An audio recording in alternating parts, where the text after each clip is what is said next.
Hey everybody, Kevin J. Johnson here. Sorry about that little hiccup there. I've got two windows open playing the same piece of music there. Thank you very, very much for joining me today. Again, Kevin J. Johnston, the mayor-elect of the city of Calgary. Now, I am absolutely burned out, exhausted, tired kind of guy tonight. In fact, I passed out at home on the couch about an hour and a half ago and woke up, realized I got to get back to the studio. So if I look a little bit, wonky, it is exactly it. I am burned right out. And it's, I did a 10K run today and I'm not really up to snuff on running in the cold right now. And I've got a story to tell later in the show as to why it was I'm having to run larger distances as opposed to lifting weights and working out. You're not going to believe this. I am the victim of discrimination like you would not believe. Yes, discrimination is alive and well in this country. There's so many people out there that just don't like white people. And believe me, I am going to tell the story because the gentleman the business owner who discriminated against me today was warned that he could buy my silence by 9 p.m. tonight. And he chose to ignore me. And every time I send letters into people, they ignore them. Don't ignore me. All right. We're going to talk about lawsuits and how to file them and why you should and so on. So let's get into the reason of tonight's live presentation. All right. I want to really cover this. I'm upset. Yeah. My dear friend, Pastor Artur Pawlowski, out in Calgary with his brother David. As you know, as I've told you, as you've seen me do with him, he feeds the poor downtown Calgary, and he does this twice a week. It used to be a little bit more than that, but the city has been coming down so hard on volunteers who help the homeless and help the downtrodden and the unlucky. And now with this horrible economy we have, plus the illegal shutdowns that we have, there's even more people out there that simply do not have access to hot food, clean water, hot coffee, a bowl of soup, and so on. Well, I'm going to show this video, and then I'm going to bring Artur on. So let's do this here. I got to bring up this video, which is on this YouTube channel, and make sure the volume is up. Here we go. Okay, friends, we have Gestapo at the door, so I guess they're coming either to take me or to give me summons and tickets. So let's see what they're here for. Good morning. Good morning. Yes. Pastor Stas, County Police Service. My understanding your name is Arthur, your name is David. Can we come and talk to you, please? No, you can't. Great. Well, here's why we're here. You know about the protest that you guys were both on. Where is your swastika?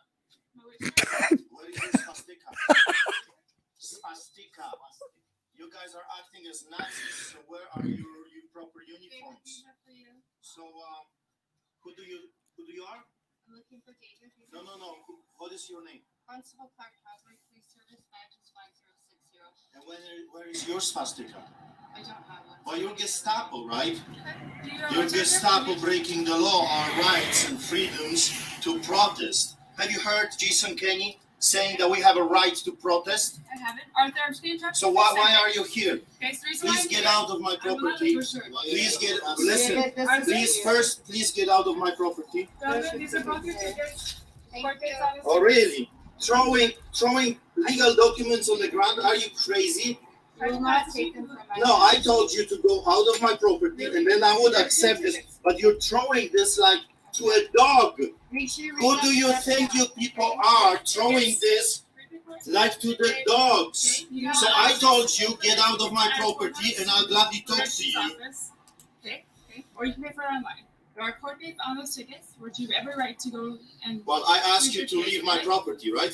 Yeah, absolutely. Well, and then I said I will talk to you, but leave my property. You're not going to intimidate my wife and my children. Don't want to intimidate you. Well, Make sure you read that's that what stuff. Gestapo did under the Nazis. And that's what the communists did under the Russian occupation. Unbelievable, sick. So, Remember what we saw when we were children. okay, You're doing so the same thing. David, make sure you read your ticket front and back, okay? It's in regard to the event you guys held on November 28th. You're breaking the Charter of Alright. Rights and Freedom. Well, Okay. today we're going to feed the poor again. So hope to see you there. You Nazi Gestapo. Unbelievable. They're sending 3. Okay. Artur is correct to say this, and we're getting a comment here in the in the chat room. Let me just turn this off. Comment from Robert Maxwell. This is one of my internet trolls that supposedly lives in Toronto. And if you go to his Facebook page, simple name, Robert Maxwell, typical beta cuck. He's got, little, dirt on his face. He's got glasses. He's got the pathetic hairdo. He's got the hunched over look to him like that. Well, this Robert Maxwell, he is very rude, very callous, very cold, very vitriolic in everything that he says. And he's making the comment that the pastor is nuts. Well, Robert, I'm going to have to disagree. You've listed a whole bunch of credentials on your website that would make it seem like you are a mature individual. And you and people like you are the problem. You've got two gentlemen who are feeding homeless people in the downtown core of Calgary. Calgary has a lot of economic issues right now. And Naheed Nenshi, the current mayor, he loves homeless people so much that he makes more of them every single day. Thank God for Pastor Archer and his brother David. And you want to come out here and say the pastor is nuts because he's standing up to the police that have no business doing what they're doing. I'm going to bring Archer in right now. Let's do this. And there he is. Archer, I'm sure you've been watching. Thank you very much for joining us tonight. We got to start from the beginning here. And the beginning is that you had a huge rally this past weekend, and the police left you alone until earlier today. Please tell us about the rally on the weekend and what happened. Well, first of all, let me correct you. We're feeding homeless people 4 times a week. 4 now. 4 times a week, which is Wednesday, Friday, Saturday, and Sunday. Plus, we're feeding people in the church and in the poor communities, and also native reserves. So it's not just the homeless people. We take care of lots of poor people. And you are absolutely right. The current mayor that we have right now, he loves to see homeless people so much. He's making more and more of them every single day. He's making sure that more people are losing jobs, that the small businesses are closing its doors forever. And I guess that's his agenda, is to destroy the middle class and to finish off the small businesses. And he's doing it in front of our eyes. The question is, what are we going to do about it? And I'm so grateful that you want to do something about it. You want to come here, move to Calgary, and literally clean the place, because it's so filthy, so dirty with those devils, those corrupted politicians that swore to serve us, but the only thing they're serving is their own bellies. And that's exactly what the mayor Naheed Nenshi is doing. He is just serving himself and his body. So going back to the rally, I attended a rally on Saturday. It was about 2,000 people, about 1,500 plus. It's hard to estimate, twice as many as the previous week. And it was amazing to see so many patriots and to see so many lovers of this country, Canadians, true Canadians, not terrified with the mainstream garbage propaganda, but actually reading the statistics, looking for answers, having a brain to find out for themselves if this whole pandemic is a real thing or is just a made-up story. It was good to be there. We marched through Stevens Avenue. On the way, we fed the marches as well with Derek Reimer from Mission 7. And then we got back to City Hall for some more speeches. The turnout was amazing. The behavior was amazing. Police was there, no tickets, no nothing. There was even a barbecue that someone brought and started to feed the patriots on that rally as well. And I said, oh, wow. And police is watching this, while at the same time, as you remember, I received a letter from the city of Calgary pretty much telling me that feeding the poor is a huge crime, punishable by $250,000, and I might get that ticket, and I am to immediately stop doing this horrible deed of feeding the poor. And then they are threatening me with all kinds of different bylaws. Pretty much what they're saying, and this letter is from Tammy Robinson, Calgary Parks, and from the manager Keith Parker, manages Center City Region Calgary Parks. Keith Parker, telephone number 2685204. That's the gentleman that sent me this document, pretty much threatening me that they're going to throw a hammer if I dare to continue to do my horrible deed of feeding the most vulnerable people on the streets of Calgary. Nothing happened on Saturday. A number of people came Sunday. Sunday, as you're aware, we have a church service for the poor, which we had, and we bring hot meals, we bring soups, chilies, barbecues, whatever we can get our hands on to feed the most vulnerable people, the poor. And like you said at the very beginning, there is a lot more poor people in the city of Calgary. It's not just homeless people. Now we have families with children standing in our lineups, people that just lost their businesses, they lost their jobs. Arthur, I wanted to point out also, the one day that I volunteered to feed folks with yourself, what shocked me was a girl that was about 23 years of age, and she had nowhere to go because she'd lost her job, and as a result had lost her apartment, and all of her life possessions were in one garbage bag. So she had nice clothes on, but that was because that's the only clothing that she had on her back when she was tossed out of her apartment. So this is not a matter of you're feeding, people that are homeless in the traditional sense of the word.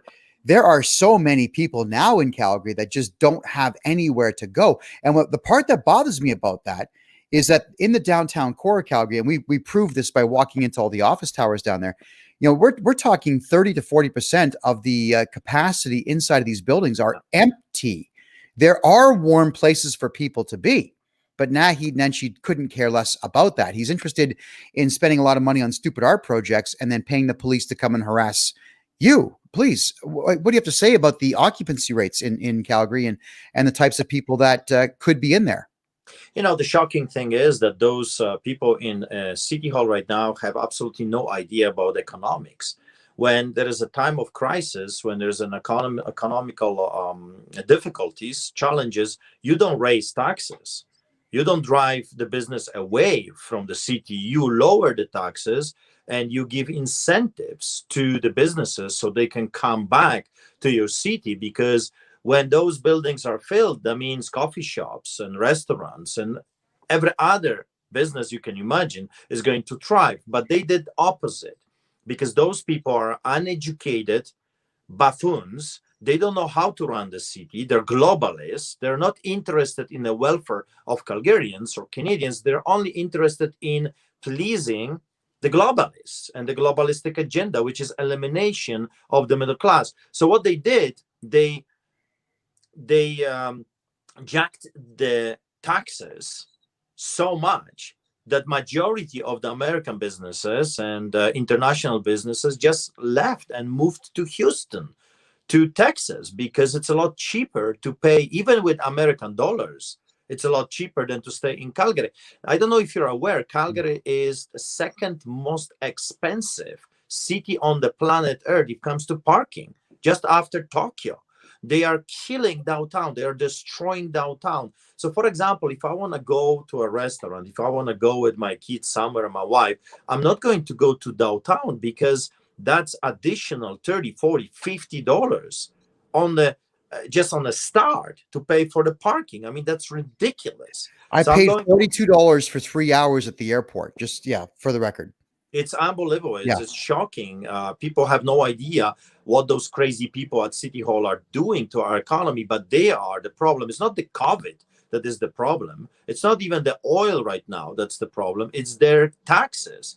They have raised taxes to the point of bankruptcy. They're bankrupting the small businesses, and the big corporations moved on. So that's why you see so many empty apartment buildings, so many empty high rises for the office, because those companies just couldn't pay their unbelievable amounts of taxes, fees. So they moved on. And because of it, now let's add the war on our Alberta's oil by the federal government, Justin Trudeau, that hates Alberta, hates our traditional Western values, hates farmers. He's doing everything in his power to destroy the West. And you add the fake pandemic, the COVID craziness, you got your Calgary, you got your Alberta. People are struggling. Used to be, I'm working with the homeless people for 21 years. So used to be that we were saying and hearing from others, we are three paychecks away from being homeless. That's no longer the case. It's one paycheck away from being a homeless. That's how scary everything is. That's how difficult everything is. So we've done feeding the poor like we always do on Sunday, and police was there in big numbers. I don't know, 20, 30 officers all around us, but they were monitoring. They even brought their drone. They were filming us from the sky with using the police drone. And it's so bizarre because I was streaming this whole event live, and I don't hide. I don't lie about what I'm doing. I'm a public person. And you see, I post pictures and videos about what I do. I'm not ashamed of feeding the poor. I think someone should take care of our most vulnerable people. But they came, they were recording everyone. And this is how the event started, which is bizarre. Even by their standards, there was something weird. Officers came to me, and the first thing they said was this: you have to wear a mask. And I'm thinking, did I miss something? I know that it's a mandatory to wear inside, but now do we have to wear the masks outside? Is that mandatory? You have to wear everywhere you go? I mean, it's insanity. So I explained to the officer that I am exempt because of my medical condition. I cannot wear a mask. I won't wear a mask. It's hurting me. It's prohibiting me from breathing, and I just can't. I explained to him I have an exemption. Well, he said basically we are breaking the law, and everyone should wear a mask. And okay, I left it at that, and the officers left, doing nothing. They were just observing, recording, monitoring. But you know what's another bizarre thing is? And I have pictures of some officers not wearing masks. They took their masks off, were not wearing them. So again, is one law for thee and one law for me attitude, which I have a hard time to swallow because I grew up under a country where 50,000 communists were dictating almost 40 million Poles, 35 million Poles, of what the law really is. It was one law for them and one law for 6,000 Polish people. Here's another bizarre story with this whole thing, that Kenny is the premier of Alberta, said that he's standing by the protesters.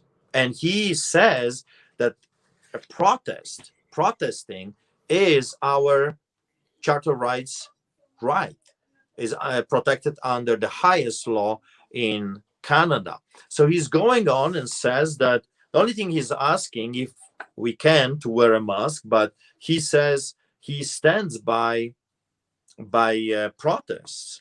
And this is what he said in question Let's hear his exact quote, because I wanted to comment on that. Go ahead.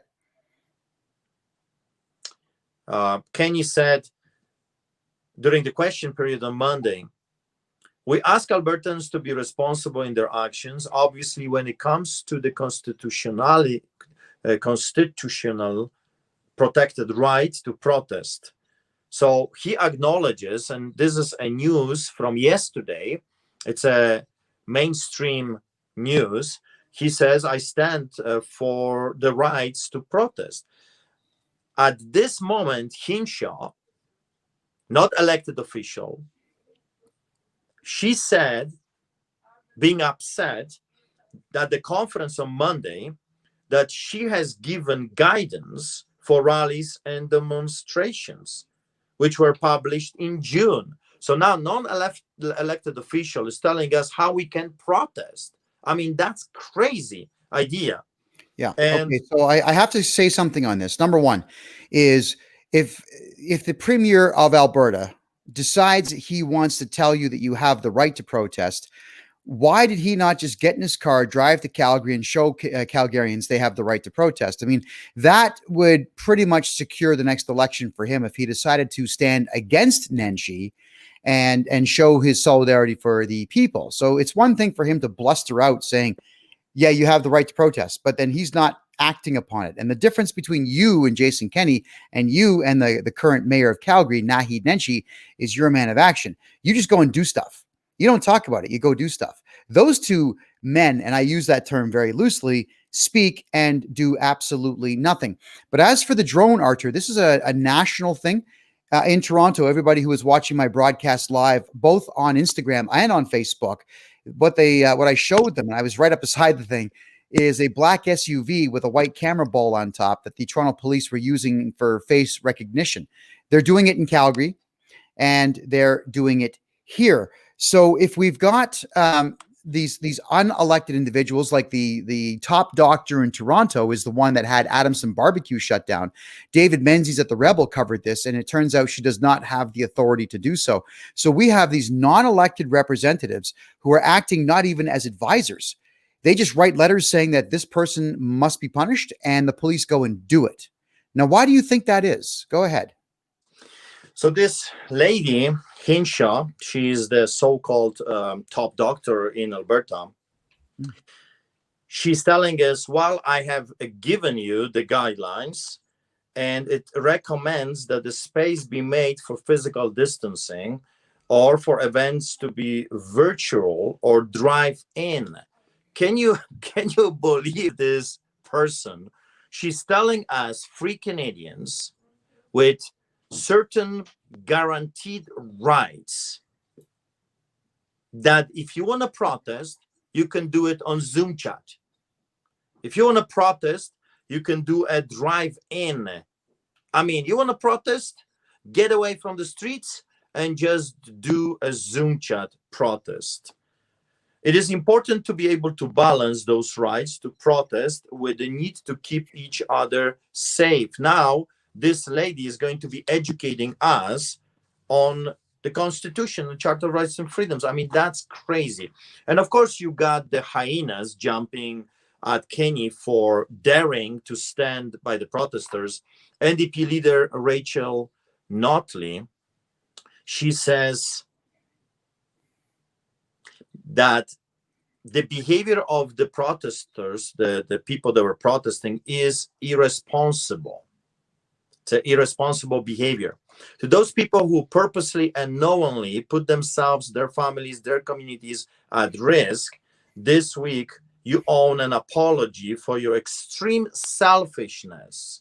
So if you're protesting, if you're standing for your rights, if you see what is really going on, when they are lying to you for 8 months right now straight, when they are manipulating statistics, when they are telling you that the hospitals are absolutely overcrowded, full, and you go over there and it's empty, and you are listening to this propaganda, lie after lie after lie, and you choose not to believe because you see with your own eyes that this whole thing is a sham, they say you're extremely selfish, and you need to apologize, or you need to apologize to the nurses, doctors, healthcare workers in a province who are fighting day and night to fight this pandemic. I find that whole thing ridiculous. It is ridiculous. I'll tell you why. Because right now, the nurses and the doctors, they have nothing to do. Remember, I went to the hospital in Edmonton and Calgary, and I saw empty buildings. But what they're doing is they're spreading rumors around that the hospitals are full. If you recall that I went to Banff the day after I was in Edmonton, and people in Banff were all wearing masks and looking panicked, asking me if I had heard about the big outbreak in Edmonton, that the hospitals are at 130% capacity. And I said, no, 30% capacity. Where are you getting this 100 from? This is the problem. The nurses have nothing to do. Look at TikTok, look at YouTube. Nurses and doctors all over North America are putting on well choreographed dance routines because they're so bored. They're laying off janitors and nurses right now in the province of Ontario. So we don't owe apologies to any nurse or any doctor or anybody that works in the hospitals for anything. Remember, they right now have had almost 10 months of nothing to do, vacations, because each province said no one's going to hospital and all elective surgeries are being postponed. They should be thanking us for 10 months of nothing to do, because during regular times, I've been to hospitals many times. I've broken, I'm on 29 or 30 broken bones now, and dislocations like you wouldn't believe. I've seen the hospitals at their busiest, and the nurses are running everywhere, and they're scrambled, and they're not appreciated. They've had 10 months of nothing to do, and they still have nothing to do. And if anybody wants proof of that, tell you what, let's have a party where about 30 of us get together in Toronto, Mississauga, and we'll walk in, all of us with our phones out, and we can show the world on 30 different Facebook platforms or wherever we are that there's nothing happening in hospitals. So this letter is insulting on every level, just like it was insulting to hear people in Banff lecturing me on how full the hospitals were in Edmonton. Everything in that letter is a lie. Everything we've all been told is a lie. There is no pandemic, period. So we need Jason Kenney to come out, the premier of the province of Alberta, to come out and just say, listen, we screwed up. We're sorry. You know what? It's not as bad as we thought. Go back to work today. And he's got the power to tell Calgary Mayor Naheed Nenshi, shut up, get out of our way, or I personally will throw you out of that position, which he actually does have the power to do. So, Artur, I guess the question really would be is, what happens now? You had police show up at your door insulting your intelligence, insulting you, insulting your humanity by throwing tickets at you, and your brother. They would refuse to leave the property. You told them multiple times in that video, get off my property. What are the tickets for, and what's the next step? Yeah, like I said, this is a bizarre story. You've got the premier saying one thing, the mayor is doing totally a different thing. You get your politicians and they're giving you mixed messages. And of course, the media craziness is jumping on the politicians, demanding that our rights are to be taken away. They're demanding a crackdown on protesters. They are demanding on censorship on social networks and media. It's we're living in a very bizarre times. But here is what I received. Black out your home address there. Put your thumb over your home address. 1, 2, 3, 4, 5. 5 tickets? I got 5 tickets with my brother David here. All right, let's go through them. Let's just one at a time. What's the first one say? I'll read them. I'll read them to you. So one, it's crazy, like I said, because I myself am a little bit puzzled by it. I was an officiating pastor, a clergyman, talking to my parishioners, praying for people. And as far as I know, I'm not required to put a mask while I'm conducting my duty as a clergyman. Anyway, I got this ticket that says failed to wear face covering where required. Fail to wear face covering where required. Okay, let me stop you there. I'm going to read directly from the website where it says, what does the bylaw require? The bylaw mandates that face coverings be worn in the following places: public transit, public vehicles for hire, public indoor spaces, City of Calgary facilities, buses, shuttles, and CT trains, taxis, ride-sharing, businesses, vehicles for hire, malls, grocery stores, retail businesses, places of worship, recreation centers, City Hall, City of Calgary buildings. Failure to wear a mask covering will, where required, can result in a penalty of $50. First things first, I did not wear a mask once in my week in Calgary. And every time someone asked me to put one on, I said medical, and that was the end of the conversation. So you were outside. You got a ticket outside for not wearing a mask. Is that correct? Oh, hold on. Oh, sorry. The microphone shut up. Your mic. Okay, go ahead.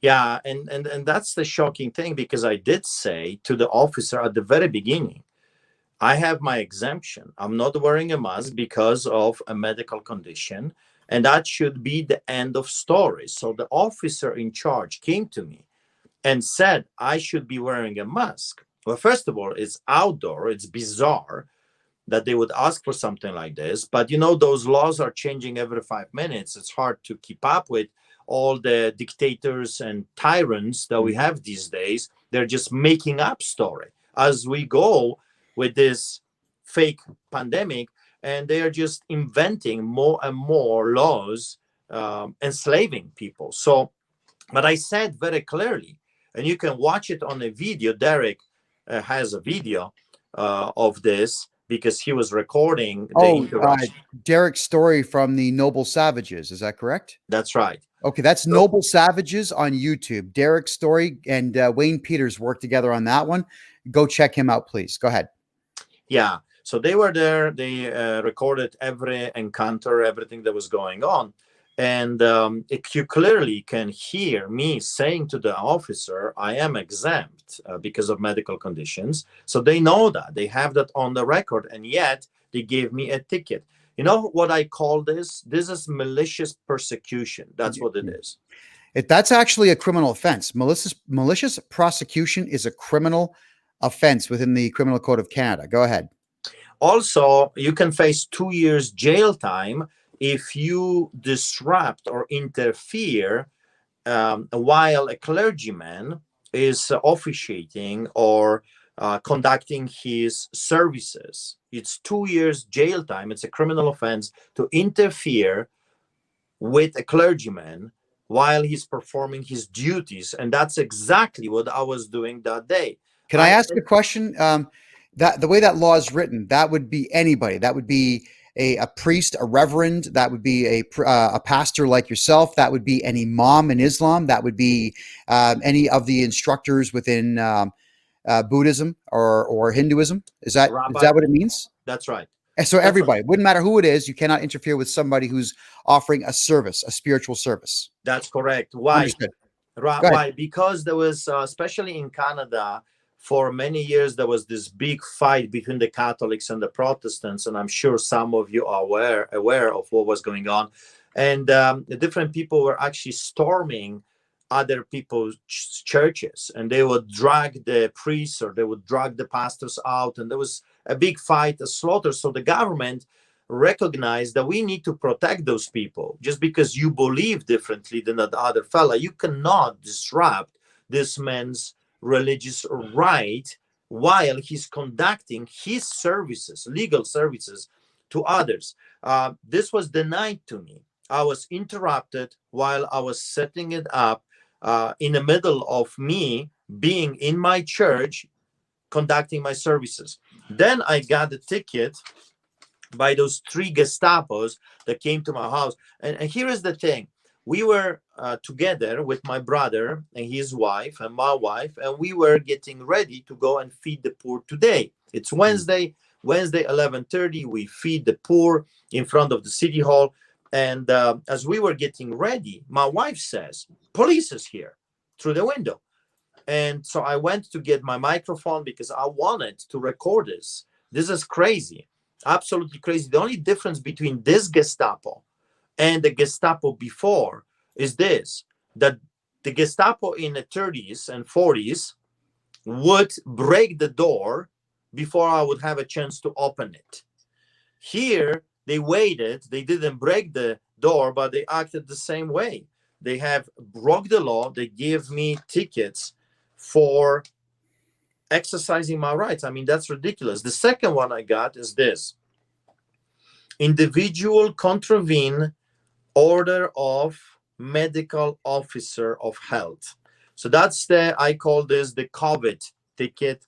Standard $1,200. I got this one before in April, if you remember, that was thrown out by the Crown because, again, the police officers were lying about the circumstances of me getting the first ticket. They were absolutely lying. And they even did a press conference lying about what actually took place. So it was thrown out from the courts. I got the second one today. And then the third one I got, which is even more bizarre than the first 2 ones. It's prohibited activity without permit. Kevin, can you imagine a government telling you you cannot protest? You cannot exercise your rights because we say so. We did not give you a permission to exercise your God and state fundamentally guaranteed rights. Sorry, you cannot protest because Naheed Nenshi doesn't like you. He doesn't like your rights. Can I imagine it? Yeah, I can imagine it because the same thing is happening in Toronto. You saw everything happen with Adamson Barbecue, right? Come on, like 80 police officers, 10 of them on horseback, 60 squad cars, and the city of Toronto, without a court order, in complete contravention of the law, has decided to take the man's property. These police officers are working outside of their bounds. These sound like bylaw tickets to me. And police officers are not meant to enforce bylaw tickets. And also, bylaws are not real laws anyway, which is why these tickets get tossed out in court pretty quickly. How much, incidentally, was the ticket for not wearing a mask? Well, here, Nehed Nenshi did $50. So it's $50 for not wearing a mask while you're officiating a service. Outdoors, right? Yeah. This one, it's a summon to the court. So there is no specified penalty. They are dragging me before the court system because I organized a church service as a protest against them breaking the law. And they say, you cannot do that. If we don't give you a permission to protest, you cannot protest, okay? Because we're afraid that if you will protest, other people's eyes will be open and more people will join you because they will realize they have been lied to, they have been cheated, that they have been subjected to a manipulation. They have been robbed from what's rightfully theirs. So if we tell you, you cannot protest, you cannot protest. It's like China. It's like Saudi Arabia. It's like Russia. It's like Poland under the occupation of the Soviets. When we had the Soviets in my country, you were not allowed to protest. And you know what? You know how they called it? I'll tell you how they call it. Kevin, this is fascinating because we are repeating history. In front of our eyes, we are repeating history. And here is what Nehed Nenshi said. Just let me find it. He said that those protests were illegal. So can you read the summons to us, please? So I got 3 tickets for my name, and then I got David Pawlowski, my brother, which was in my house preparing with me to go to the streets, and the police knew that he's in my house. Because when they came right away like this. Came right away with all the tickets ready. So 3 tickets for me, 2 tickets for my brother were in the hands of the officer, the Gestapo, and they had them ready for me and for my brother, already written. So they knew, I think they're monitoring us. I don't know what those crazy people are doing. Last time we talked, I told you that Nehed Nenshi, the mayor of Calgary, has a document called top secret document with my name on the top, and then known associates, like a mafia tree, known associates, family members, church parishioners. I mean, it's insane. So I guess they're monitoring me, and they knew that my brother David was in my house because they came prepared. So the summon to appear before the court, prohibited activity without a permit. You want to protest? Sorry, no way, Jose. The mayor is a dictator, and he says you cannot protest because he says so. One of the comments I just read here in the chat room is that they're nervous that we are all waking up. Now, I've got some good news here, that there are a number of people that are asking me to meet with them. I'm not going to name them yet until they put out their press releases, but there are plans to actually perform a citizen's arrest on one of the mayors in Southern Ontario. I won't say who, not until they tell me to go ahead and tell the story. But there are enough angry people now that this type of thing is going to start to become commonplace. As I've explained to everybody before, we need to bankrupt these people. So you might be thinking, a lot of you out there, let's sue the city of Calgary, let's sue the city of Toronto, let's sue the city of Mississauga. Fine. But that doesn't really matter because they have insurance for that. The insurance company pays for the lawyer. But the individuals, They don't have insurance to cover that. You can't buy litigation insurance for a person. It has to be for a corporation. So we need to start suing thousands of lawsuits against each individual politician in the country. So over the next 2 weeks, there's a couple of lawyers that I am working with now. We're going to find out how to do this at no cost, because I know it's $95 to file a lawsuit in small claims each time you do it, and $200 each time you file something in the Superior Court, which is $35,001 and higher. But imagine being a simple, not so intelligent city councilor for whatever city we're talking about, and 1,000 people show up over the course of a couple of weeks serving lawsuits every single day. Then what? You're going bankrupt, dude. That's just how it's going to be. We need to bankrupt these people. We need to interfere with their private lives in every way imaginable. Yes, the street hockey games in front of Premier Doug Ford's house are great. Derek Story says he wants to do the same thing at Naheed Nenshie's house in Calgary. As soon as I get there, everybody, in January, permanently, that's exactly what we're going to be doing. We might even bring a band out. What do you think? If there's any heavy metal players, all right, any heavy metal bands in Calgary or the surrounding area that want some free press and free coverage, bring your gear and we'll play right outside Naheed Nenshie's parents' house, because he lives in his mommy and daddy's basement. Yeah, we're not even talking about a man in charge of your city. So that's what we got to do there, Archer. So people need to know about your court dates. The summons date, when's that one? Okay, so the first one, March 16, 21. That's the forced court appearance. I have to go there. The $1,200 COVID ticket, I call it, March 16, the same. And then the not wearing a mask one, that's February 2nd. So they gave you court dates already? They gave me court dates. That's February weird. 2nd, March. Really? That is that a procedure in Alberta where you get a ticket and a court date? Because in Ontario, you get a ticket and you have to go to the courthouse and book a court date. Well, they gave me March 16, and February 2nd. For my brother David, March 16, so the same time, and February 2nd. So I guess. Okay, so you can carpool. All right, and I'll be there. I'll be in the back seat, talking your ear off about something. I'm sure. Let me tell you why they're doing this. So one day, this is not my biggest amount of tickets. My record is, I think, 13 or 14 tickets a day when they were hunting me down before. So this is not my first rodeo with those people. They tried to shut me down since 2005. I faced over 10 arrests and over 100 court cases, as you know. I faced hundreds of tickets, about 300 summons and tickets. But you know why they're doing this? I'll tell you why they're doing this. Because they want you and others to be afraid.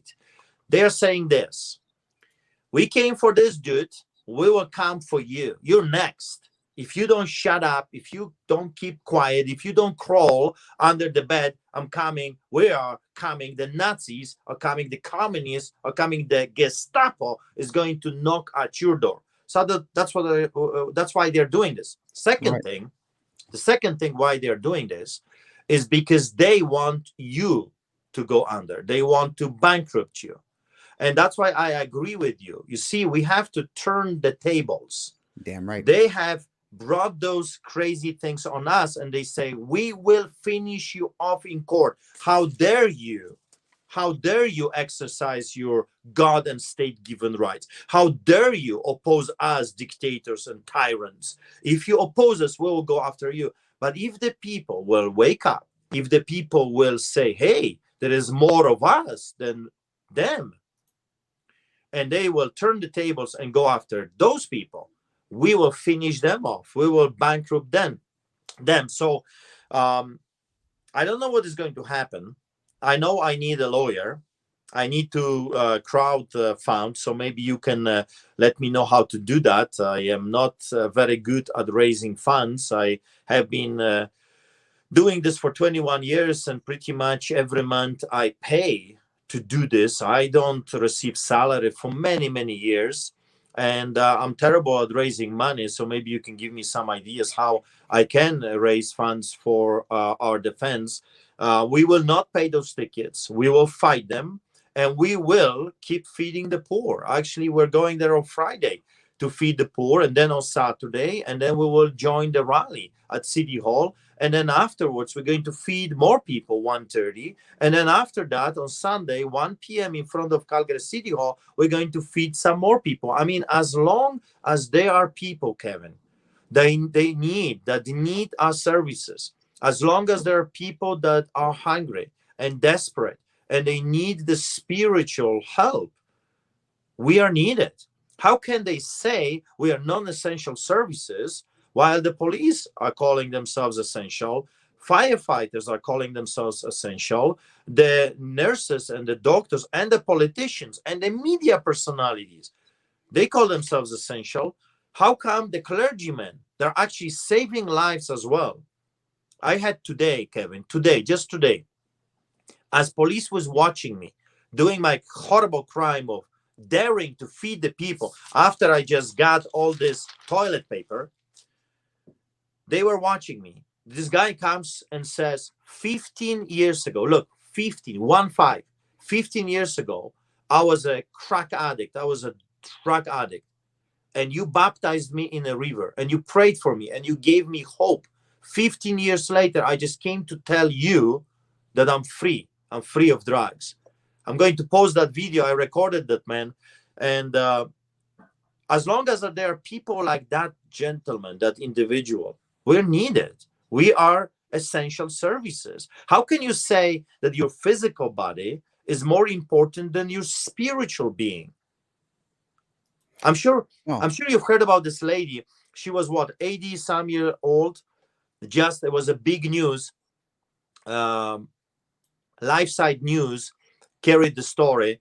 She said that because she was not allowed to leave her room, she was not allowed to visit her family, no one was allowed to come in, it was a total lockdown, and she said, I can't survive this. I am a broken individual. If you lock me again, I just want to die.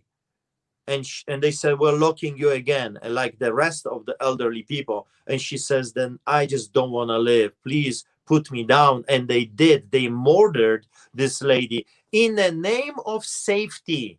Listen to this, people. In the name of safety, they murdered this lady for her safety. You know, it's a very difficult phrase to listen to. I have been called every name under the stars, and name calling doesn't bother me. But when someone tells me that I need to do something for my safety, that is the one that enrages me. That's the one that makes me want to take action. And it's only a matter of time. This is the part that I hate the most, is that we as Canadians and the Americans and everybody in Western Europe, because Eastern Europe's smarter than us, it seems, they're dealing with this, but all of us are being pushed to the point where violence is going to happen by default. Everybody is so angry that they're on that tipping point. They're going to snap in that 1 sec. I don't want that, but it's going to happen because I understand human nature. I think I understand that better than any politician in this country, or I think I get it better than every politician in this country combined. People are going to break. And when they do, they're going to break you, politicians. And as a journalist, it's not my job to come out and help you get away from it. It's my job to report on it. So if someone's beaten the hell out of a politician who's brought this craziness to us, I'm not helping you. I'm just going to film it because that is what I do for a living. I might even interview the guy or the gal who did it to you, because at least then their side of the story is going to be told before you guys lock them up for as long a period of time as you will do so. It's a bad time, and I'm not advocating for violence, but I'm also not going to protect these politicians who are deliberately killing people in any way. I'm done. They are killing.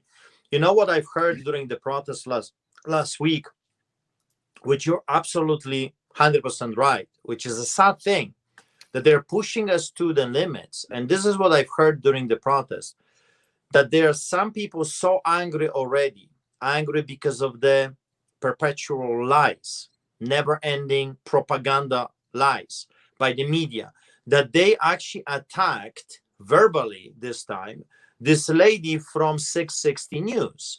and she was complaining on her Twitter account that this is the first time in during her career where she was so viciously attacked. And I said, you were attacked because you're a liar and you keep lying, and people are sick and tired of liars. So tell the truth, tell the way it is, take it or leave it, good, bad, or ugly. Just say, report the news, but you're not doing it. You're cooking the news. So now people are extremely upset. And here is the sad story, that many patriots right now are so upset and angry that they are moving towards, you know what, we have to stop them, and maybe it's time for some riots and violence. That's not a good thing. That's a horrible thing that the politicians are pushing citizens to the point of blowing up. Because you're right, when it blows in their face. You know, let me remind you a little bit about history. During the French Revolution, the people were starving outside of the fences of the palace, the Louvre and other places. And inside, they could see the people walking and throwing each other with cakes. So your children were starving and dying outside of that fence, while the people, just the few elect, the Nenshis type, the Trudeau's type, they were having a good time. And they had plenty. They had more than enough, to a point that they were throwing cakes. And that's where the people broke. And they stormed the fence and they started to murder, kill, guillotines. And it's said that during the French Revolution, there was a river of blood. Then you move a little bit in the history, then there is a Russian Revolution, when the same thing happened. And then you got uprising. Then you got the Gestapos and the Nazis. And then they were raping the Polish girls, and they were raping the Polish mothers. And they were doing it for 6 years, until, guess what? The Russians went to the Berlin occupied Germany, and it's reported that 2 million German women were raped within a matter of few days. 2 million German women were raped. They were not doing Sieg Heil anymore. They were not saying my Führer anymore. You see, I have been saying this for a long time. In the end of the day, the villain and the victim, they're all victims. And that's a sad thing. Why human beings are doing this to each other is beyond me. Again, I said this many times. I just want to feed the poor. I want to give people hope. Why is this so hard for the politicians to understand that there is someone that just wants to be left alone? Let me do my job. I'm good at it. But no, they can't. They can't, because I am just like you, Kevin, outside of their sphere of influence. They cannot buy me. They cannot bribe me. And I'm not afraid of them. And that's a place when an individual becomes extremely dangerous to the corrupted establishment. Well, hold on. We got a comment here. You people are nuts. Thank God you only have a small number of people watching this. Sorry, Linda, was that directed at Artur and myself, or is that directed at somebody else in the room? If you want to go ahead and throw that in the chat. People, hey, here we go. This is a common comment. We're all brainwashed by the media and the government. We're being told that all of these awful things being done to us are good for us. That's a big problem here. It's to the point now where it's turning everybody against everybody else. And I'll tell you, Art, it's when people snap. I will say, I'm going to repeat what you've said here, because there are other examples earlier, like in the American Civil War. And more recently, you'll find Venezuela. There's a prime example of violence on violence. So people they're being very violent now towards their leaders. They're massacring police officers en masse in that country because the police were instructed to massacre people who just wanted some food. It's going to happen here. Calgary is a very cold city in the winter. It stays gray and snowy until well into late May. That's just how it is. You cannot get a comfortable spot to sleep outside unless it's about 2 or 3 months of the year. That's all. They will snap. The average person who's not been homeless for a long time has no adaptation capacity to that. You're never going to get used to going from a 1,700 square foot house to living under a bridge. You're just not. And they will snap. So when somebody has been put in a position where they have absolutely nothing left to lose, they will get violent. And as I've said it before, violence is the one great arbiter available to every single human being, regardless of class. It's there. And I don't want this. But the politicians who I guess don't understand psychology or human beings in general, I don't think that they think it's a reality. Well, I think we're going to see pretty soon that it is. So I'm going to ask you all, don't be violent. But if you are going to be, I understand, and I won't judge. I'm just going to be there with the video camera as a reporter. Go ahead, Arthur. Well, I will say don't be violent at all. It never ends well for anyone. No, it doesn't. You know, the way Polish people won their freedom in 81 and 82, that I can tell you, I watched it in front of my eyes. They were not violent. They were just, they took it to the streets. They stopped working. They stopped paying taxes. They hit the government where it really hurt economically. And they just took it to the streets by the millions. If we see something like this in our cities in Canada, we will win. When the Canadians will finally say, enough, it's enough, we're not going to work for a day or two or a week or a month if it needs to take that long. And we're just going to occupy city halls. We're going to go to the legislature. We're going to go to the parliament, and we'll just demand our rights without violence. You know, peaceful resistance with your body just being there and opening your mouth is the most powerful weapon. You don't need guns, you don't need swords, you don't need tongues. You just need you bring your body and you bring your mouth, you bring your truth, because in the end of the day, the liars are more terrified with Kevin J. Johnston opening his mouth than some lunatic shooting someone in France or in England. You know, the truth is the biggest and the most powerful weapon. Why do you think that they're shutting people on YouTube, Facebooks, banning people? Because they're terrified of the truth. And why did they crucify Jesus Christ? Because he was preaching the truth. He was exposing the corruption. He was exposing the hypocrisy, and they needed him gone. They can't stand anyone that speaks the truth. So I think we can win this without any violence. We can do it what Mahatma Gandhi did. We can do what Martin Luther King Jr. did. Peaceful resistance, civil rights movement. I call it Christian civil rights movement. We can stand up and bring our bodies and say, listen, you can't do this to us. And we will win, because in the end, the truth always wins. It does, because I'll tell you what the truth leads to. The truth leads to, the average family having a job, or, the husband has a job, husband and wife both have jobs. They go to work, they pay their taxes, feed their kids. Kids are in school. There's weekend activities, there's movies, bowling, poker nights, whatever it might be. When the truth is out there in its entirety, society goes back to normal. That's what we need here. That is why everything seems so bizarre right now, because everything being told to us by media and the government are all lies, or such twisted truths that they may as well be lies. That's why I want the truth to reign supreme. And that's why I made the decision like 15 years ago to just tell the truth to everybody in my personal life. Yeah, you do look fat in that dress, but the blue one's nicer. Put that one on. No, those shoes suck. You look like an idiot. Take them off. No, that tie makes you look like a clown. Put on some white makeup. No, it's cost me friends, but it's been a lot more fun. However, it's been very important to me to be on this side of it, because I'm seeing so many lives being destroyed by lies. I'm sorry.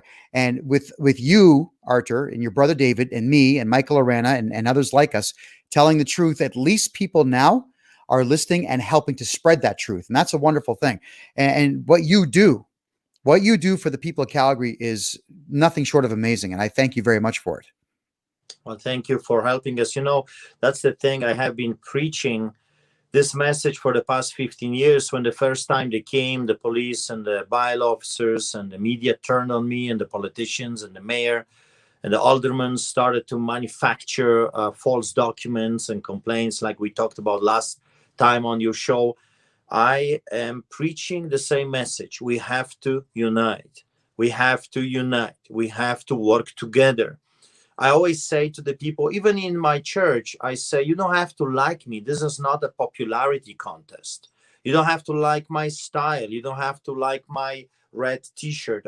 It doesn't matter. You have to unite under the same umbrella of freedom. Because if I don't have freedom, sooner or later, you will not have any freedoms. And that's just how it works. Because those people never stop. They need to be stopped. The liars, the cheaters, the manipulators, the murderers, they're never stopped. Adolf Hitler. I mean, people, listen. Listen to someone that grew up under communist dictatorship.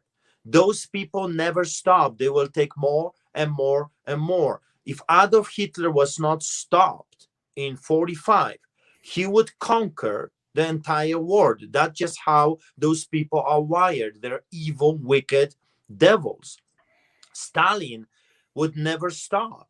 He still, even though he's dead so many years, he still is creeping on nations around the world, because this ideology of I am the dictator, I am the tyrant, I can do whatever I want, like Nancy thinks. I can do whatever I want, like Ford in Ontario says. I can do whatever I want, like Trudeau's types. I am the king in the castle. Those people never stop. They need to be stopped. So that's why I want to ask you to support my brother David. Is going to run in the next upcoming municipal election. He's going to work with Kevin J. Johnston and Larry Heather and others, Derek Reimer. We are raising a team of warriors that will tackle those giants. There's no other way. We have to clean the house. And we cannot do it with the broom anymore. The broom was 10, 15 years ago good. We need pitchforks. Literally, we need pitchforks. Those witches that they call themselves the mayors and the aldermen, the councillors, those are witches. They need to be driven out of our cities. And pitchfork were fine. I'm not advocating any violence, of course. It's a kind of a joke. But we need to clean the house. At the rally a week ago, I was telling them a story, and I can finish with this one. In Poland, there was this famous way of dealing with the crooked politicians, with the lying, deceiving, stealing politicians. So Polish people would take a wheelbarrow and they would put a manure into the wheelbarrow, and they would go without wheelbarrow to the city hall. And they would take that individual and they would give him a wonderful Uber ride right in the middle of the wheelbarrow. They would take that individual for free. Okay, they were not charging anything. Good people. They took that individual for free outside of the city, and they would dump him outside saying, do not come back or else. I mean, this is what we need to do right now. Of course, not physically. I'm not saying let's get the wheelbarrow and put in the head Nancy. I mean, that would be an amazing to see, but I'm not saying do it. No, he would break the wheelbarrow. No, you need a truck for him and a crane. But I get what you're saying. Figuratively speaking, we've got to dump them to the curb and get them out of our towns. And that's certainly something that needs to be done province-wide and nationwide. You have to get people into office that have absolutely no ties to any current politicians which means you're not electing politicians. The reason Trump won is that he was not a politician. He was a man, a guy who cared about people enough to tell them the truth. Yeah. He even decided to dumb down language. Trump is absolutely capable of speaking and writing at Kincaid grade scale 14. He decided to speak and read at Kincaid scale grade 4. Why? Because the average public needed to understand for the first time what somebody was saying running for office. I know for a fact that, Artur, you have no connections to any politician or globalist shills or anybody in the federal parties of the country. There's nobody bribing you. There's no one bribing your brother. There's certainly nobody bribing me. In fact, we know that they're going out of their way to bankrupt the three names I've just mentioned here. We need people like us in office so that we can and will, because you know I will, go through every piece of paperwork in that city and find every illegal thing done by Naheed Nenshi and then put out a warrant for his arrest nationally if I have to. These are things that we need to do and the types of people that need to be there to get them done. Archer, I'm going to just get you out of here in a second. I'd like you to finish off your commentary because I've got to continue the story that I started telling at the beginning of the show. So what are your closing remarks before you take off there, sir? Well, I don't know if you remember or people remember my story. I was a builder before. I was building houses for a very, very wealthy people. And during my construction time, during the business I was doing for many years, I learned this, that sometimes people are saying we need to clean the house or fix the problem from within the party, within the organization. But my experience is this, building houses, when you have a crooked, cracked, destroyed, weak foundation, you have to destroy the entire foundation and you have to build it from the scratch. Yeah, it sucks and it costs you money, but I'm telling you, if you put a beautiful house on a crooked, broken, destroyed, rotten foundation, I don't care, you can put gold, you can cover the whole thing with gold, it's going to crumble. So what I'm saying is we need to clean the house. We need to bring fresh new people from outside of the establishment to run for office and to win, because those people that have been part of this problem for decades are no good whatsoever. So I thank you so much for having me on your show, and I hope that people will support us, share the videos, let others know that there are some that are willing to stand up and fight. I will definitely, with my brother David, fight this garbage, because that's what it is. This is just intimidation tactics. This is just a dictatorship, a tyranny at its finest under the democracy. If they could to start shooting us, they would. They can't yet. If they could arrest me, they would, but they can't yet. So the only thing they can do is to lie, manipulate, fabricate, and intimidate. And that's what they're doing. And I'm not falling for it. I'm going to feed the poor. I hope you will help me. And if something happens, be sure of it. I'll let you know. Be blessed. Thank you, Archer, and I will be there with you for all of those court dates. Believe me when I say that. And I can't wait to see you again, my friend. As you all know, everyone, I'm moving to Calgary permanently on January 21, the same day that Donald Trump takes office again. Archer, thank you for being here tonight. God bless. Appreciate that. God bless. All right, everybody, that was Archer Pawlowski, the amazing pastor. I'm proud to call him a friend of mine. I'm proud to call his brother David a friend of mine. I'm proud to know both of their families. These are amazing gentlemen who have gone out of their way to help people that they don't even know. They have no obligation whatsoever to help these people, but they do it anyway. And that is the price that they pay. Now, I did promise to everybody that I would tell you the story from earlier tonight. As you know, I got into fitness very heavily in January, and it's driving me mental that I think I got my body addicted to working out. I mean, I got my arms here. Hold on. There we go. There we are. So it's getting there, right? Well, no, it's not. They're actually starting to shrink. I actually got these puppies to 16.25 inches, and I was aiming for 17. Can't work out. Why? Because Mississauga Mayor Bonnie Crombie says I can't, because Doug Ford told her to tell me and you and everybody else in a region of 1.5 million people that we can't. So in order for me to get to the gym, there are no gyms that are willing to open their doors like the old speakeasies back in the days of prohibition in the States to say, yeah, come in the back door, and so on.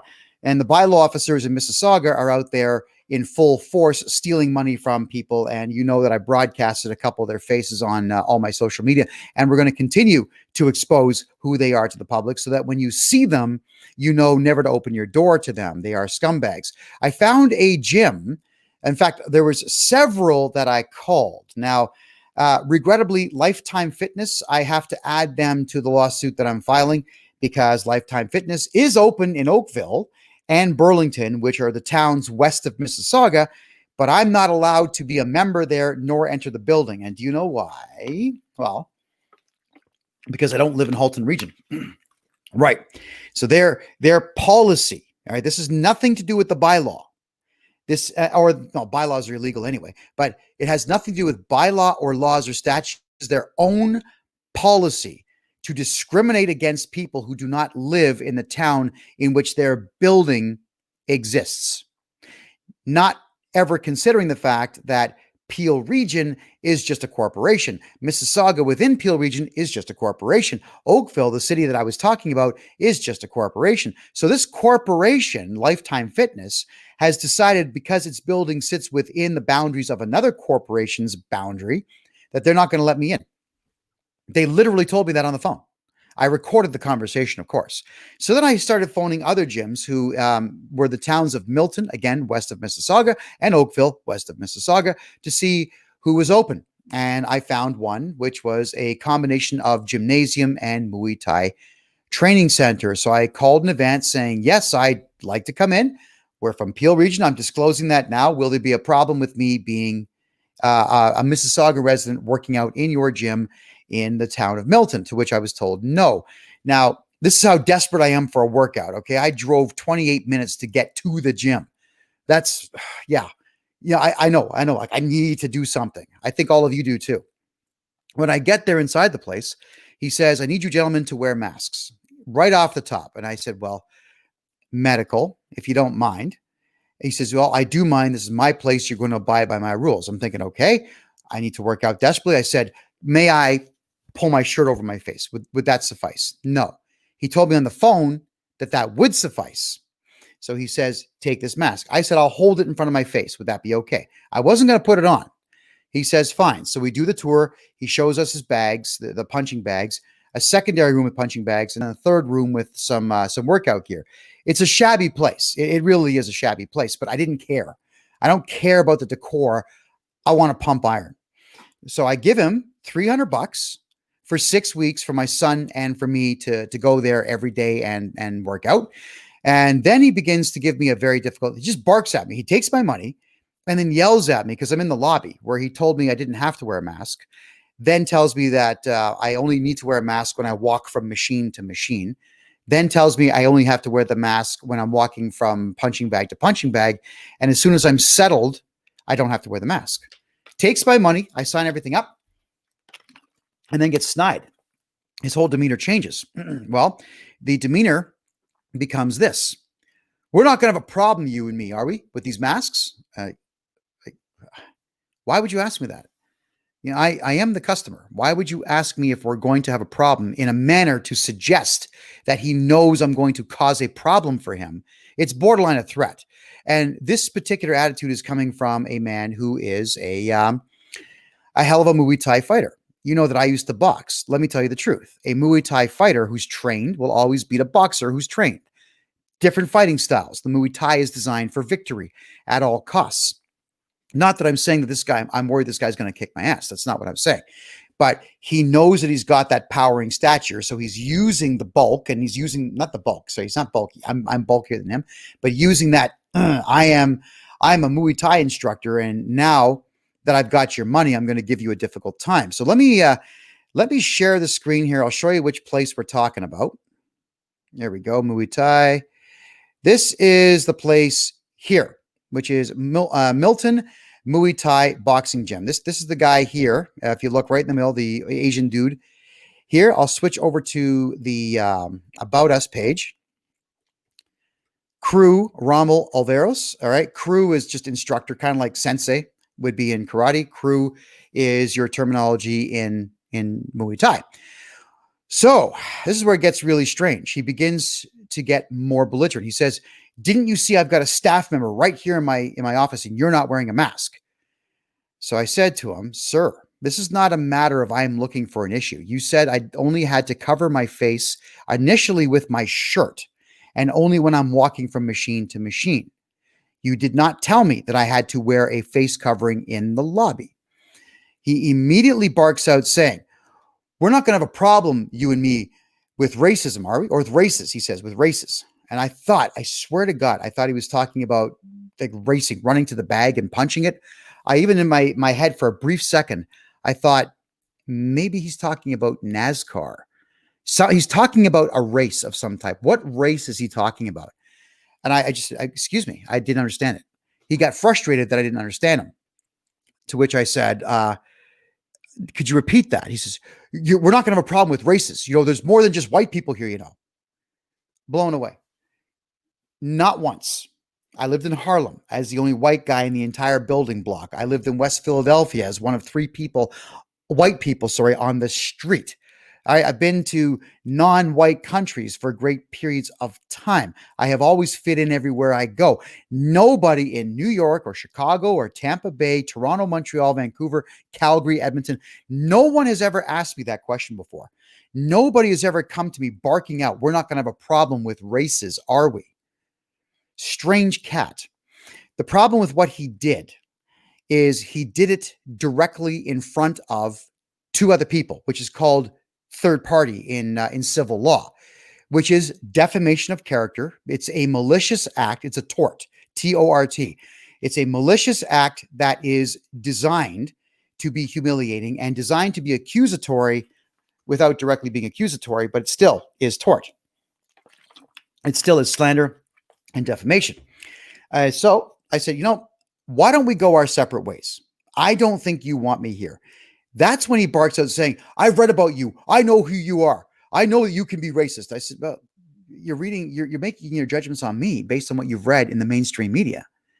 We really need to go our separate ways now, because if they can form your opinions for you, you're not the kind of man I want to do business with. It's really that simple. So, realizing what this guy had done throughout the course of our conversation, my back was up a little bit. I mean, a 25-minute drive one direction after we make a deal on the phone and then a deal in person, to have him start attacking me this way, working completely outside of the confines of the bylaw that he was quoting and working outside of the confines of the Human Rights Code, which I hate, by the way, but it still exists. I decided that I'm not going to put up with this crap anymore. I honestly don't care if this guy didn't like me. If he did his research into who I was, he could have phoned me and said, I think that I'm going to base my judgments of you on what I have read in the newspapers. Please don't come to my shop. Then there's no problem. That's a private conversation where the man is being honest with me, telling me he does not want to do business with me. And that's his right at that particular point.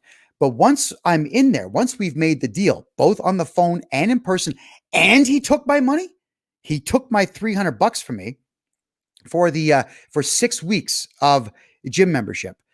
That's when he decides to tell me that he's not going to respect the Human Rights Code. He's not going to respect the bylaw that allows me to walk without a mask, and that he's going to directly call me and indirectly, passive aggressively, whatever you want to call it, defame me in front of other people. One of them was my son. So I wrote the following letter to him. Let me just pull this letter up for you right now, because I sent it off today. 1 second there. Here we go. First thing I'm going to do is this. I've got the contact information. Normally I would say, don't make negative comments about his club online. But you know what I'm thinking? This guy kind of deserves it. And this is a matter of, I've always taken the high road. Whenever insults come out and people insult me, they insult my genitals, my mom, they call me racist, they call me whatever it is. I know that they're doing this because they wish to construe an argument, but they can't. They want to construct something in the way of an argument to prove me wrong, but they know they can't. So they lash out. That's fine. That's debate. Or that would just be a really cool YouTube video. This is someone I'm doing business with who must work within the confines of the law, just like I must work within the confines of the law. So this is him here. His name is Rommel Oliveros. He's the owner, head coach of the Milton Muay Thai Boxing Gym. I just stuck that in the chat. I'll stick it in the chat on Facebook as well. Don't phone him, please. Don't email him. Don't harass the staff. Don't go there. What we could do is this. Let's be passive aggressive ourselves.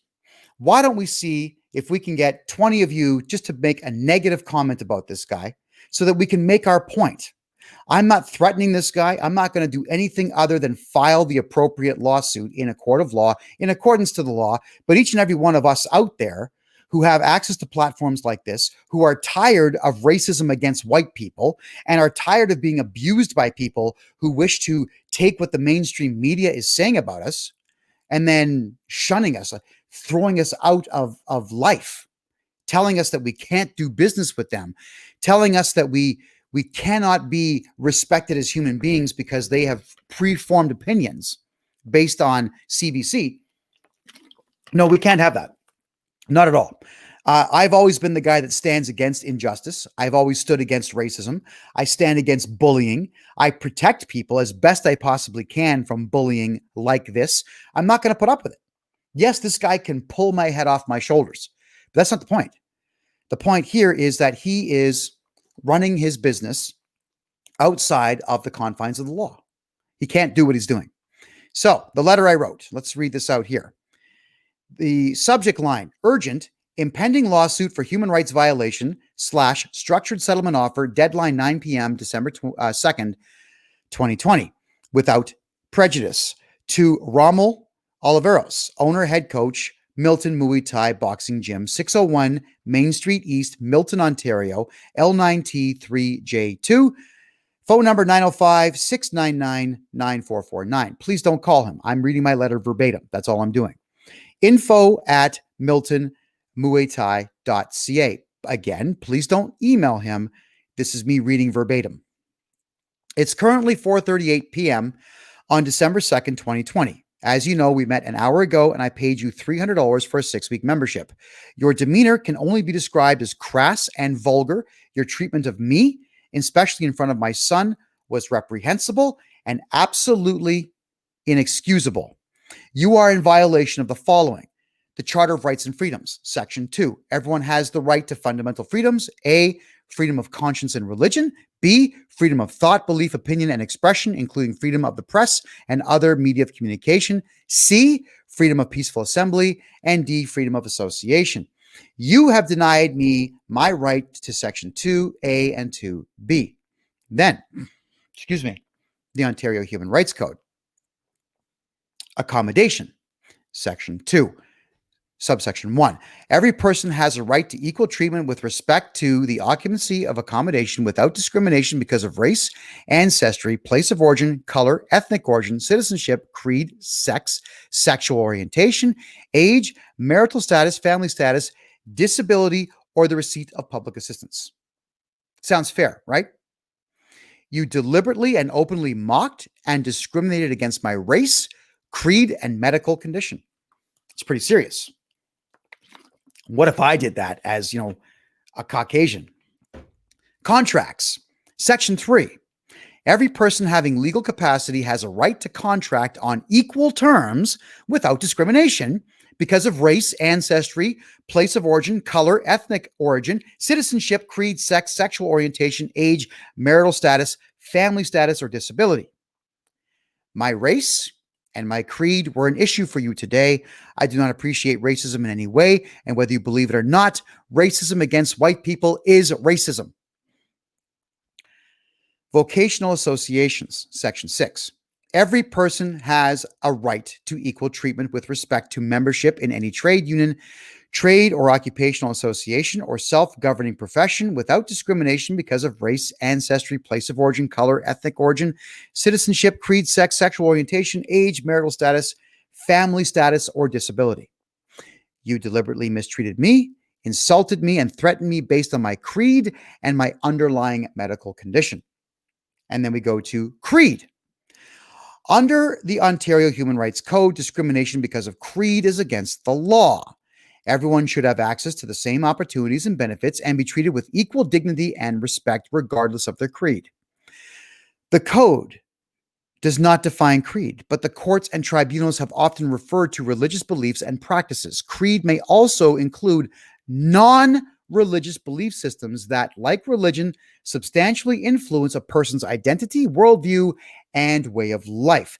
People who follow a creed and people who do not have the right to live in a society that respects pluralism and human rights and the right to follow different creeds. Again, sounds fair, doesn't it? My personal beliefs and creed were openly mocked by you, and you discriminated against me deliberately for them. So the bylaw that he wanted to hold so dear, I tell him, next, you are in violation of the Halton Region bylaw, the Regional Municipality of Halton bylaw number 47-20.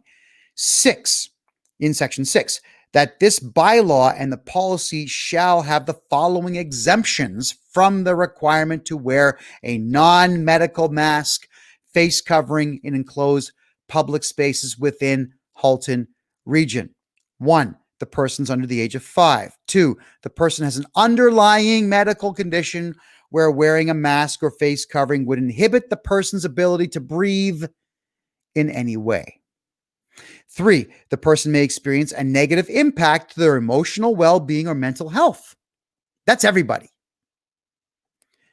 4, the person has a developmental disability which inhibits their ability to wear a non-medical mask or face covering.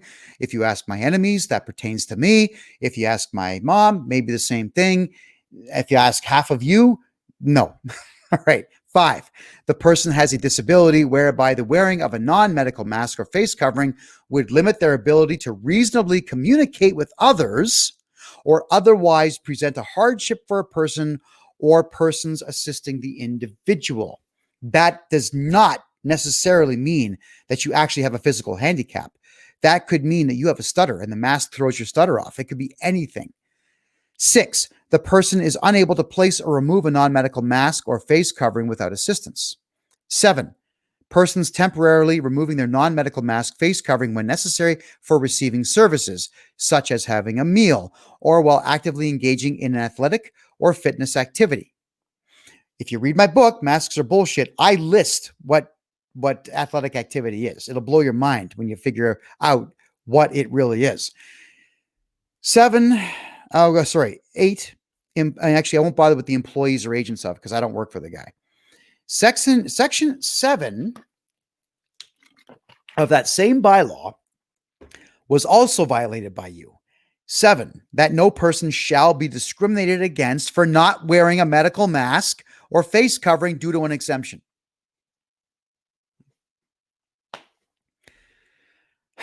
Next, you are guilty of slander, defamation. You, through clever use of language, defamed my character. You accused me of racism, citing that you read it, that I am a racist because you have read, citing that you read that I am a racist. You have read about me in local papers without citing any examples of me issuing racist statements. You have no evidence of me making racist remarks or holding racist views, which I do not hold in any way. You made the slanderous remark with third parties present, and you did it with malice and malicious intent. This letter is to inform you that I'm filing both a human rights complaint and a civil lawsuit, as you are in violation of the Human Rights Code and civil law. All I wanted to do was purchase a 6-week membership in your gymnasium facility, which I happily paid you $300 cash for, and you accepted it. You repaid my patronage of your facility by slandering me in front of witnesses and by discriminating against me. However, I am not an unreasonable man, and I am willing to offer you a structured settlement now. As I will be filing for the maximum allowed by the rules of small claims court and the Human Rights Tribunal of Ontario, which is over $65,000 combined, and where upon my victory you would be responsible for all my legal costs, which are estimated at $5,500, my offer of a $2,000 settlement from you, payable to me, is more than fair. As a man who has fought against hatred, violence, human rights infractions, pedophilia, and racism my entire adult life, I cannot and I will not sit idle while you discriminate against your fellow human beings based on skin color, country of origin, creed, and medical disability. Upon agreeing to the settlement, I will immediately sign a non-disclosure agreement with you, denying my legal capacity to speak of this incident in the future, which is standard procedure in structured settlements. I will leave this offer open today until 9 p.m. Eastern Time, December 2nd. Beyond that time, I will assume that you would rather I exercise my rights as a journalist to cover this story in its entirety and to file the appropriate claims against you. Govern yourself accordingly, Kevin J. Johnston. So there you have it, everybody. I'm not putting up with anyone's crap anymore. This guy here on the screen is the gentleman who doesn't care in any way about his fellow human being. He cares about placating his own ego.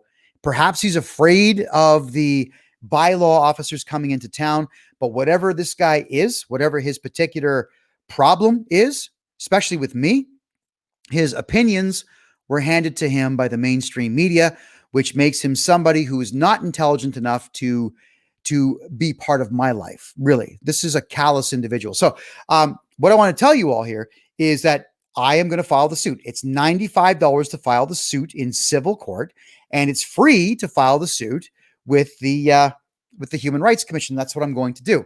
Now, also, I want to address the books. Many of you donated this week, and I want to thank you very much for that. I have held off sending out the ebook and the audiobook because I had to add some information to it. And we also found some don't tell anybody boo-boos. Yes, because the way the book was recorded, when I did the actual recordings in the studio, it was a really dry day in that studio. I went through about 5 or 6 of these while I was talking. And there were some points where you can hear me, swallowing, getting my throat moist and so on. So some of that stuff was still in the recording because after the editor went through, he spent 16 hours cutting the book into a fine pattern. The recording was 7 hours, and with all the swallowing, the drinks and so on, he cut that all the way down to 5.5 hours. We've cut a few more minutes out of it, which is just some of the mistakes that were there. So tomorrow morning, when I've got that file and the new PDF file that has the corrected items in there, I know that on one of the pages, one of the photographs overlap the text. I apologize for that. All those updates have been made to the audio file and the ebook. So everybody who donated in the last 5 months, I don't even care about the fact that the books weren't even ready 5 months ago. It doesn't matter. I'm grabbing everybody who donated, copying those email addresses, and I'm sending each and every one of you the ebook and the digital book. And because the printed books are still sitting in Fort Erie at the customs broker shop, that everybody who bought just the printed book is going to get the audio and the ebook as well. I want to make sure that I'm treating everybody as fairly as I possibly can. And I know with this fake pandemic, there's going to be a lot of problems in this lifetime, such as getting books over the border so that I can mail them. The good news is that at least Canada Post is still open. So the moment that they are here, I can shove them into envelopes and get them into your possession right away. So for everyone who emailed me today, that's the story. Good news is that on Monday, I found a Canadian publishing house who will print the books for me. I am picking them up this weekend. Thank God for that. It means I had to pay double to get the books done because the ones I paid for in the States are still on the American side of the border, and I did pay for them, but I'm not going to get them for 3 weeks. And none of you are going to wait 3 weeks more for these books to get here. I refuse to allow that to happen. So what we want to do here is make sure that you are all comfortable knowing that I'm aware of the fact that you were supposed to get the files. I found mistakes in them. I chose to spend today correcting those mistakes. So did my editor. The two of us sat for hours. It takes a long time to edit this stuff. And I worked closely with Mike Swain from Swain Entertainment to get the rest of that information cut down. There we go. So I'm filing the suit against this guy. He's not going to get away with what he did today, period. If all of you out there are looking to see me do this, as I said, it's a paltry $95 to get it done. So if anybody, sorry, it's really dry here today. If anybody is willing to throw $20 my way today, I will send you tomorrow morning the ebook and the audiobook so that you are happy being able to read my book and listen to me dictate the book at the exact same time. So that's what I want to do. I'm going to file that suit. I'm going to do that in the morning as well. And then I'm going to make that public, make that document public. That needs to be out there. It'll be on all of my social media. One more thing, everyone. Twitter's playing games again. City TV complained about me talking about them. So my Twitter account is this one here, KJJ 300. I'll throw it up on the screen for you in a second. Boom. There it is. This was an account, my personal account that I had. I think that this one here, KJJ 300, was a personal account that I had for like 3 years. They shut it down. And then for some reason, the appeal that I made back in June was accepted last week or the week before. So that account's back up and running. That's all we're saying here. So follow me on Twitter. There we go. And Kevin Campbell is asking to check out your speech. Kevin, my email address is freedomreport.ca@gmail.com. Please send me your information and I will I'll get looking at that tomorrow. That's it for now, everybody. I'm parched. I'm exhausted. I'm going to head home and get some sleep. But tomorrow night, that lovely Dr. Christine Massey, she's that really beautiful lady in her early 50s with the gorgeous gray locks. She spoke downtown Toronto and downtown Mississauga in reference to the falsity of COVID-19, how illegal the Emergency Measures Act was, the fact that there is no pandemic. She is going to be on the show tomorrow night at 9 p.m. Toronto time. Don't miss that show. She's low-key, very sweet, and very polite. The information that she has is stunning. Everything that she said, I happen to know to be true. And that's why I couldn't wait to speak to her in person, and I couldn't wait to talk to her on this show. That's tomorrow night, 9 p.m. Toronto time.